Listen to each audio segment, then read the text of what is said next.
What if I told you the United States once had an emperor? Not a tyrant, not a conqueror, but a man crowned not by blood or battle, but by sheer force of eccentricity. This is the story of Joshua Abraham Norton, bankrupt businessman, self-declared sovereign, and the people's king, a man whose reign blurred the line between madness and genius and left a legacy stranger than fiction. This is the story of Joshua Abraham Norton, the self-proclaimed Emperor of the United States and Protector of Mexico. Was he a madman, a visionary, or something far more extraordinary? His story is unlike any other in American history.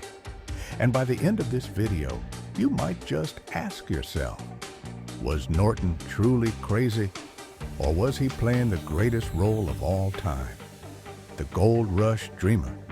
In 1849, 30-year-old Joshua Norton arrived in San Francisco, a city exploding from a sleepy Spanish outpost into the Queen of the Pacific. Over 300,000 fortune seekers flooded California, but Norton, born in England, raised in Cape Town, was no wide-eyed prospector. He was a merchant prince, here to profit from the chaos. By 1852, Norton dominated the rice market, owned prime real estate, and amassed a fortune worth $250,000, over $10 million today. But in 1853, hubris struck. Hearing rumors of a Chinese rice shortage, he bought every grain in San Francisco, only to watch prices collapse when 3 ships laden with Peruvian rice docked days later. Lawsuits devoured his wealth. By 1858, he was destitute, sleeping in flop houses and begging for scraps. But Norton refused invisibility. On September 17, 1859, as America fractured over slavery, he marched into the San Francisco Bulletin offices with a proclamation at the peremptory request of 15,000 citizens. I, Joshua Norton, declare myself Emperor of the United States. Congress is hereby dissolved. Dated Norton I, Emperor. The paper published it as satire, but the public didn't laugh. They crowned him. The theater of power, Norton weaponized spectacle. He patrolled streets with his royal hounds, Bummer and Lazarus. Celebrity strays adored by the press. Restaurants like Martin's Saloon stamped menus with by imperial appointment and fed him gourmet meals. Theaters reserved front-row thrones for his nightly appearances. But this was no mere farce. It was political theater. His edicts mixed lunacy with eerie foresight.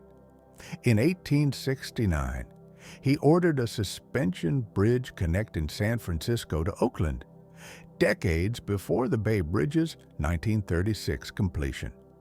In 1872, he demanded a League of Nations to prevent global wars, predating Woodrow Wilson by 50 years. He banned the word Frisco, declaring it a high misdemeanor, a decree still unofficially honored today. But his boldest act? Printing imperial currency. These bills, accepted by shops and saloons, bore Norton's face and promises like good for all debts, public and private. When a bartender refused his scrip, the San Francisco Call published a scathing editorial. The bar was boycotted into oblivion. Norton wasn't just tolerated, he was protected. The Emperor's Crusades. Norton's reign wasn't all whimsy. During the 1870s, as anti-Chinese violence gripped San Francisco, he became their unlikely protector. He issued decrees ordering the arrest of rioters and confronted mobs personally, declaring, "Our Asian subjects shall not be persecuted under penalty of death." Norton's pro-Chinese stance was radical for the era. While politicians stoked xenophobia, he used his platform to mock bigotry. Whether motivated by morality or madness, his actions resonated. In 1867, a rookie policeman arrested Norton for insanity. The backlash was instant. The San Francisco Chronicle thundered, "Who dares arrest our emperor?" Within hours, Police Chief Patrick Crowley released him, issuing a groveling apology. From that day, officers saluted Norton on sight, a nod to his symbolic power, death, and immortality. On January 8, 1880, Norton collapsed at California and Grant Streets. The coroner's report listed apoplexy, a stroke. But San Francisco refused to let its emperor die a pauper.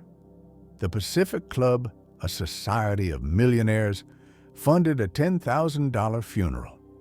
His rosewood coffin, lined with satin, was borne through streets thronged with 30,000 mourners, the largest procession the city had seen.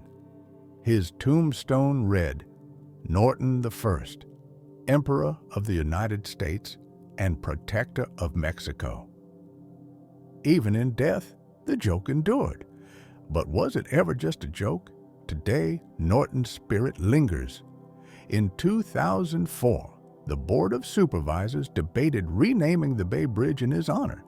His face sells craft beer and T-shirts. Why? Because he embodies a timeless truth. In times of crisis, we don't just need leaders, we need myths. Norton rewrote his failure into folklore, becoming a patron saint of reinvention. Emperor Norton's tale reminds us that history is shaped by storytellers as much as kings. But if you crave older mysteries, journey with us to the Andes, where another empire's secrets lie buried. In Machu Picchu, the lost city's hidden truth, we unravel how the Inca built a metropolis in the clouds and why it vanished. Was it a temple to the gods or a warning from the past? Join us as we uncover the mysteries of another empire lost to time.